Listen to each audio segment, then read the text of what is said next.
We are on our last area of moving from insecure attachment to secure attachment. And so what is this area that we are going to utilize now? Well, we're going to stay grounded during relationship triggers. And this can be a hard one. I mean, this is really where we get the negative feedback, of course, and can get us into trouble where we don't want to be. And this happens when, for somebody else, if we say or do something that creates a trigger for them, and then they decide to react out of proportion for the situation. And that can be a small reaction or a larger reaction.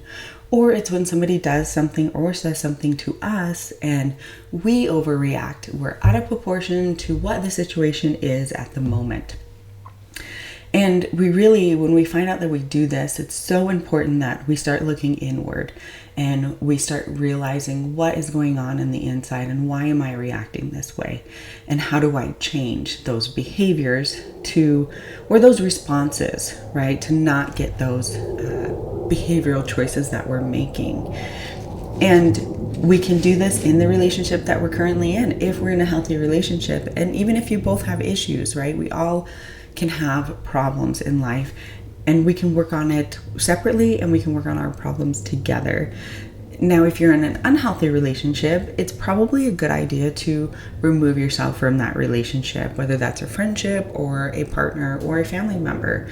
Especially if you're really starting to work on yourself. It's really hard to work on ourselves and not be triggered so much when we're doing the deep dive and still being in the unhealthy relationships. But really, that is for you to figure out. Are you in an unhealthy relationship or are you in a healthy relationship? And then it is your job to remove yourself, or it is your choice to stay where you are in life. That's truly a great option that we have, choices. And so even with deep healing, relationship triggers will still happen. A delay in a text response, a perceived slight, a conflict, or an unexpected boundary can awaken old fears of abandonment, rejection, or betrayal. So staying grounded means being able to feel your emotions without being overtaken by them, to respond with your secure self rather than react from your wounded self, right? And that's really where we want to be. We don't want to continue to react from our wounded self, from the past hurt that we have, and really put that on somebody else, especially if they're trying to have and hold a secure space for us and we for them. So where can we do this in 3 areas of our lives? Well, we can pause and we can name what we're feeling. In insecure attachment, triggers often lead to immediate reactions, clinging, withdrawing, attacking, or even shutting down before you even fully know what you're feeling, right? These responses just happen so quickly if we haven't started to work on ourselves. And it's all about moving, things from our subconscious to our conscious mind and becoming aware of them so we know what to change. The first step towards secure attachment is to slow down and make the invisible visible by naming your emotions. So how can we do this? Well, when we're triggered, we can stop before we act. We can create a mental pause. We can breathe and turn inward. We can identify the emotion with specificity.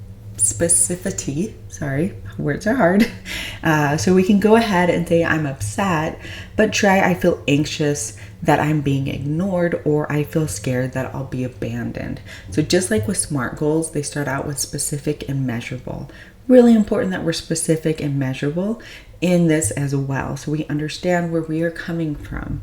Name the underlying need. Once you name the feeling, ask yourself, what do I need right now? Do I need reassurance, space, clarity, or comfort? Or is there something else that I need instead? So key practice here is create a personal emotional pause phrase. You can say to yourself, such as pause, breathe, feel, then act. So what's another area of our life that we can work on this? Well, we can utilize physical grounding techniques. And when you're triggered, your body often shifts into a flight, fight, freeze, or fawn stress response. And physical grounding techniques help anchor you back into the present moment, calming the nervous system so you can think clearly and feel safely contained. So how do we do this, right? What do we go about? This first one I often give to kids because I think it's a great technique to use, especially when you're not able to get up and walk around, like when we're in the classroom. Engage in your senses. Look around and name 5 things you see, 4 you can touch, 3 you hear, 2 you smell, and 1 that you taste.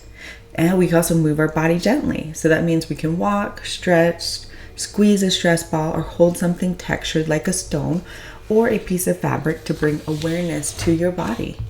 And we can deepen our breathing. So we can practice slow belly breathing. Inhale for 4 counts, hold for 4, exhale for 4, and then hold for 4. And that's called box breathing. And why do we want so many techniques, right? We don't just want one, we probably want a handful of them.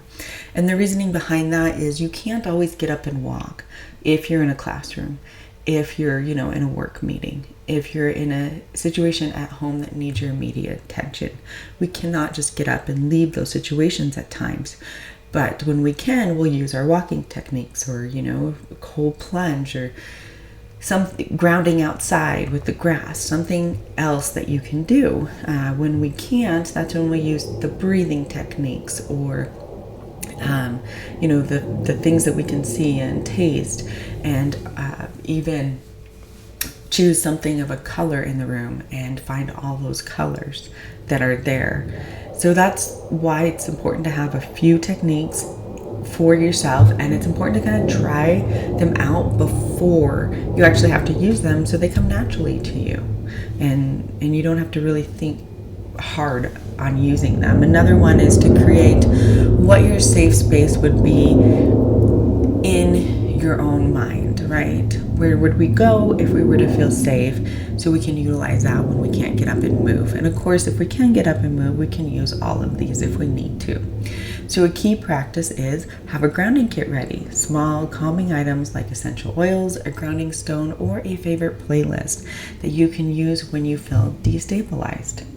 And so what's another and last thing that we can do in this area? Well, we can self-soothe before responding.